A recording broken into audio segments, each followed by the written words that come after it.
अम्मा, मैं एक सवाल ये जानना चाहूंगा कि शक्ति साधना में भैरव की क्या इम्पोर्टेंस है?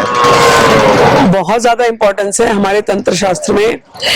जब भी देवी की साधना कराई जाती है उसके पहले भैरव की साधना, 3 साधना जरूर कराते हैं। एक तो गुरु जी गुरु की साधना होनी ही चाहिए, बिना गुरु के तंत्र सीख नहीं सकते। दूसरा गणेश जी की, आपके जीवन में स्टेबिलिटी लाने के लिए, माइंड में स्टेबिलिटी लाने के लिए, इनके बिना भी साधना हो नहीं सकती। और तीसरा मोस्ट इंपॉर्टेंट साधना जो है वो भैरव जी की।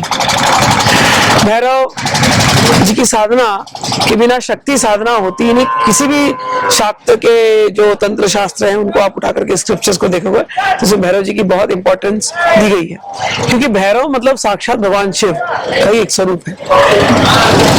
हमारे यहाँ जब देवी की पूजा होती है तो 52 शक्ति पीठों की बात होती है। हर शक्ति पीठ के अपने भैरव है। आप कामाख्या चले जाओ तो उमानंद भैरव है। आप गए केवल कामाख्या माई के दर्शन किए और उमानंद भैरव को याद नहीं किया तो दर्शन पूरा नहीं माना जाता। समझ आई? तो ऐसे ही हर 52 शक्ति पीठ के 52 भैरव ऐसे होता है। तो बिना भैरव के शक्ति, क्योंकि क्या है ना, शक्ति पावर है, एनर्जी है, ऊर्जा है।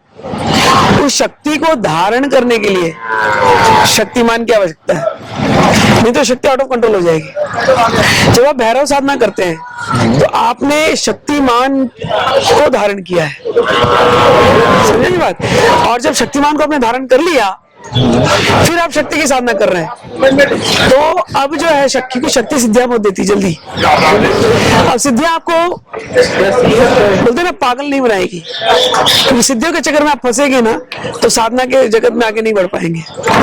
तो शक्ति साधना करते समय सिद्धियां मिलती है, शक्ति बढ़ती जाएगी, ऊर्जा बढ़ती जाएगी।